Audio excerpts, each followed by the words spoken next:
By 6:30 in the morning, Arthur was one with the machine. His eyes beamed brilliant like projection lamps. His sphincter tightened like a reflex auto-iris. When his heart beat, ba-bum, ba-bum. Damn thing felt like fingers thudding touchscreens. He'd made the choice the moment he laid eyes on it, looming like the moon, imposing and impressing all the tech-savvy shoppers at Runyon's Electronics Emporium. Sony called it the murder station. It dwarfed his couch and entertainment center, 145 inches on the diagonal, super bright cell illumination, glare diffusion and replicatory scent processing, and a blasting 10-speaker sound system. Arthur was a corporate man. He'd been loyal to his company's 16 back-breaking years. Downsizing, budget cuts, healthcare premium on the rise. He needed a break, a couple days to blow off some steam, and who could blame him? In his cramped apartment, on a weekend he'd reserved for this activity alone, he fired up the murder station and plopped down in his recliner. "Application select," he said. The on-screen text prompt read, "Select," and then, "Which homicidal pacification app would you like to experience?" "I hate my boss and want to stab out his eyeballs with dinner forks." The screen went blue, then green, then a billion pixel fairies slithered into his brain via Technicolor osmosis. A digital approximation of his boss wandered on screen in a cheap suit and tie. He said, "Nicholson, if you question my authority in front of the team again, I'll give you an unsatisfactory performer rating on your next yearly pay review."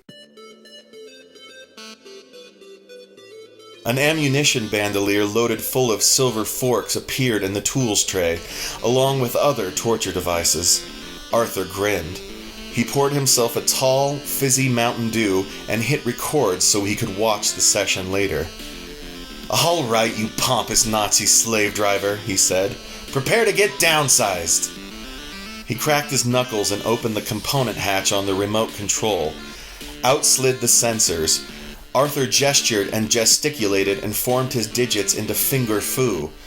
When he jabbed at his boss with the cattle prod hooked up to the car battery, the man said, "Jesus!" and shit his pants. After an intense warm-up hour, Arthur's session crested into a nice half hour of bat and crowbar body shots.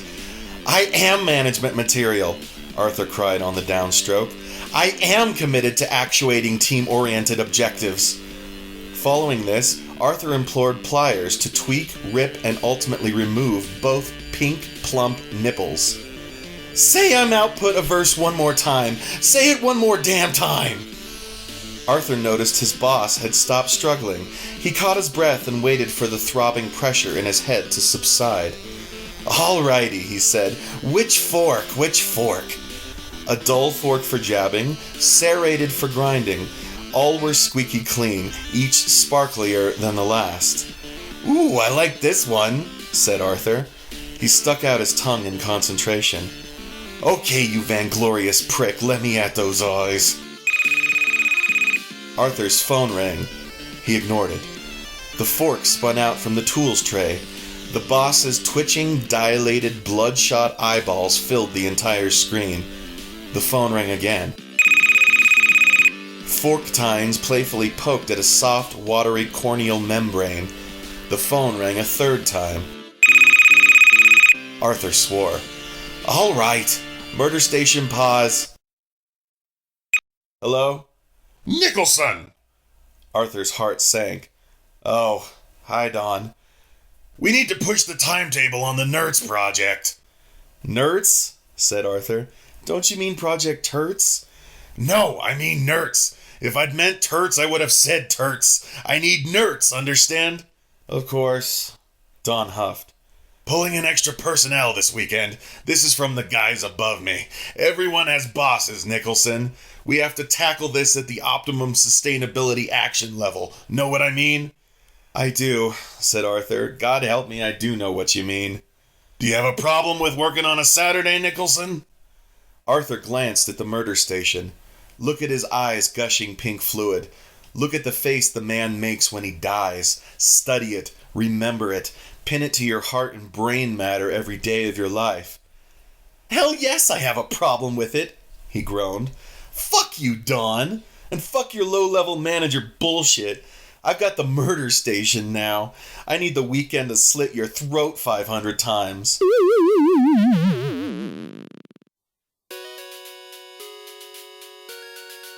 Thus did Arthur lose his job. After his house foreclosed, he became homeless and developed a severe LCD screen cleaner drinking addiction.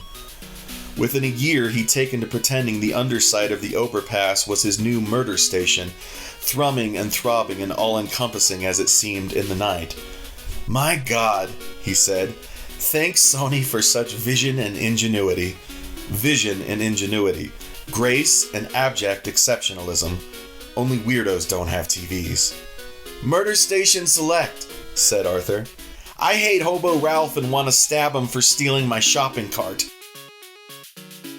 In homes throughout the world, in a million dens and living rooms and man caves, disk drives spun up, updates installed, and shipped and sold murder stations felt something akin to intermittent millisecond bursts of pity which came and died. Arthur lay on his back and considered the raw natural power of avalanches, mudslides, and technobubble landslips. In the end, the basic universal truth applied. Shit rolled downhill. Everyone had bosses.